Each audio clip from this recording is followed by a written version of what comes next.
Bismillah, alhamdulillah, wassalatu wassalamu ala rasulillah, wa ba'd, assalamualaikum warahmatullahi wabarakatuh.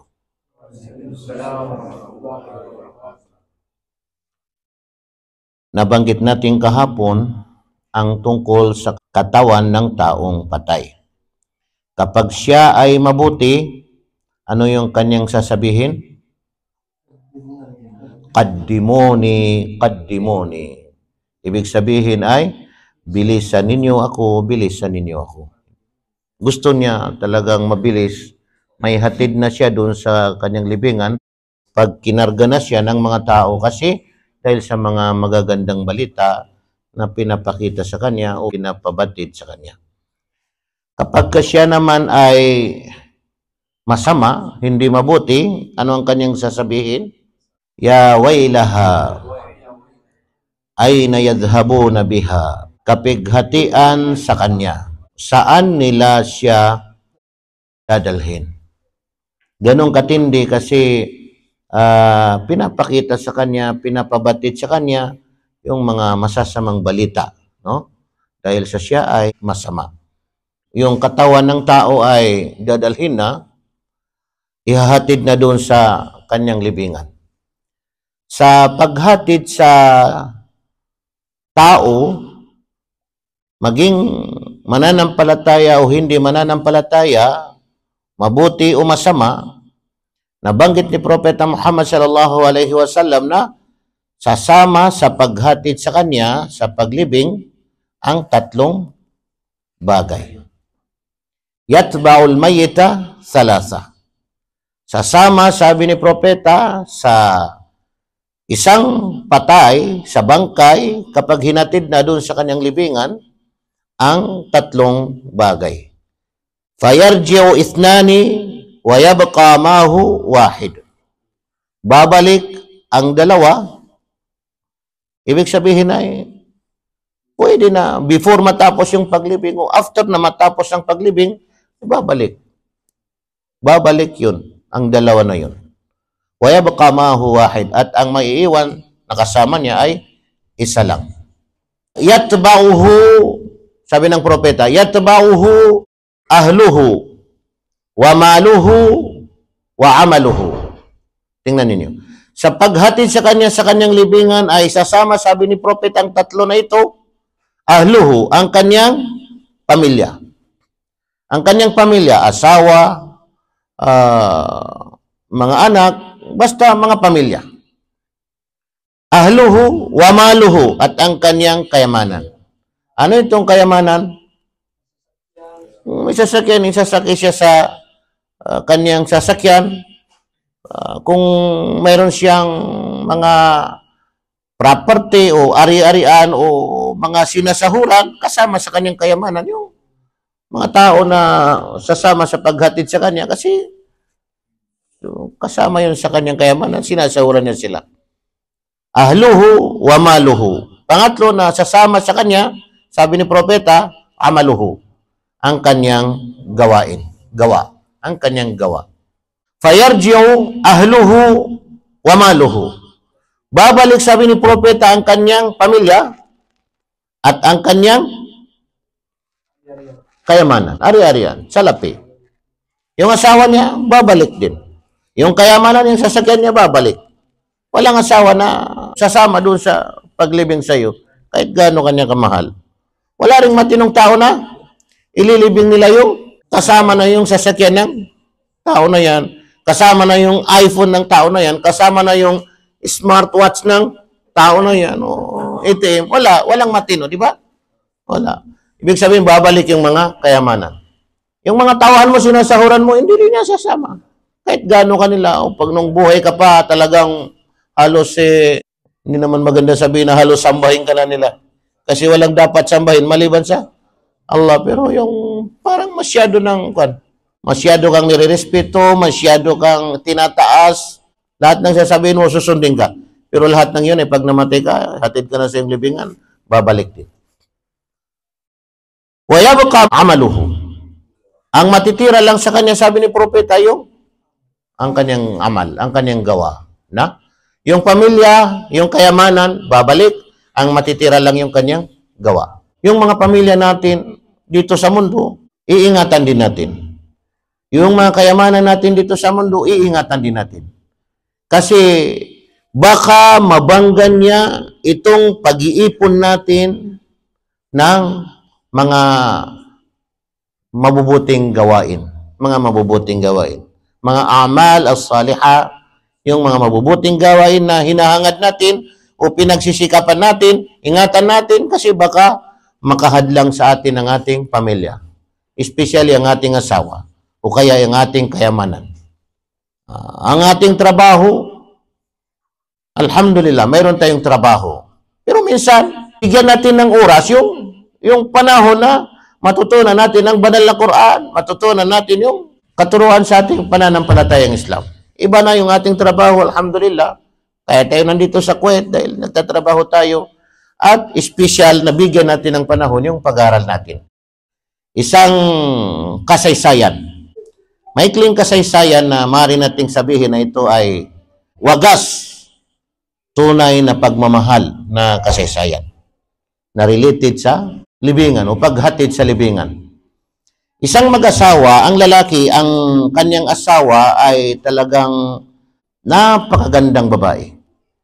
Nagsasama sila ng masaya, nagmamahalan sila ng sobra. Nangyari ay nagkasakit yung babae at nung magkasakit ang babae ay dito sa mukha, nasira yung kanyang mukha. Nawala na yung ganda, wala na. Hindi mo na makita yung ganda kasi wala na. Nasira na yung kanyang mukha. Sa panahon na yung lalaki naman ay nasa paglalakbay. Nasa paglalakbay. Nabalitaan niya na nagkasakit yung kanyang asawa. Nung bumalik ang lalaki sa daan ay nadisgrasya yung lalaki. Nabulag yung lalaki. Dumating sa bahay, normal yung samahan nila, normal. Ang babae, sira na yung kanyang mukha, wala na yung kanyang kagandahan. Ang lalaki naman bulag. Nagsama sila ng matagal na panahon. Ilang taon ay magkasama pa rin sila na nagmamahalan sila ng sobra.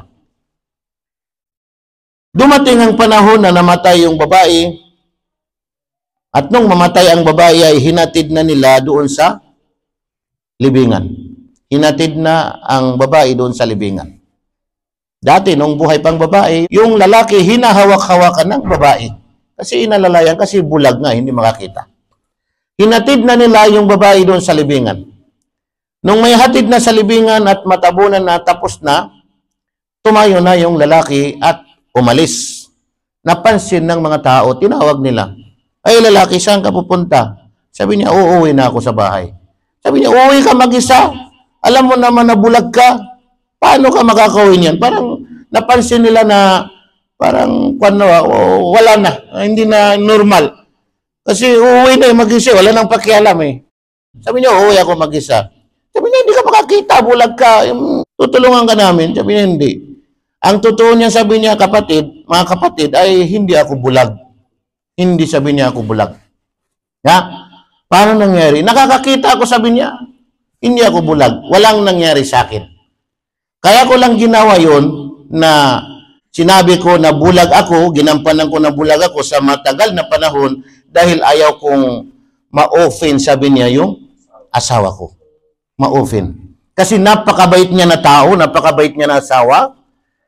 Tapos pag nalaman niya na nakikita ko siya na pangit na yung mukha niya, kahit pa paano talagang masakit na sa kwan. Ayaw ko, sabi niya, na masaktan ng kahit konti yung asawa ko. Kaya sabi niya, nagpanggap ako na bulag. Ganun. Ganun yung tunay na pagmamahalan. Gagawin mo ang lahat para sa iyong asawa. Yan ang ipinagutos sa atin sa banal na Quran. Ipinagutos ito sa atin. Na sinabi ng Allah subhanahu wa ta'ala, وَعَاشِرُوهُنَّ بِالْمَعْرُوفِ At pakitunguhan ninyo sila, yung mga babae, وَعَاشِرُوهُنَّ بِالْمَعْرُوفِ ng mabuti, may kabaitan. Lahat ng alam mo na pamamaraan na mabuting pakikitungo ay gawin mo. Basta huwag ka lang maging under Lisaya. Pakitunguhan mo, ibigay mo. Bigyan mo ng pagkain, bilihan mo kung anong gusto niya. Huwag mong pagalitan, huwag mong sigawan. Lahat, kung medyo may napapansin ka na, normal. Huwag mong kunin yung la yafruk mu'minun mu'minatan, sabi ng propeta, in kariha minha khuluqan radiya minha akhar. Yung makita mo lang yung asawa mo na medyo may something na hindi magandang pag-uugali, ay yun nang titirahin mo yung hindi magandang kanyang pag-uugali. Kasi tingnan mo rin, sabi ng propeta, yung mabuti niyang pag-uugali.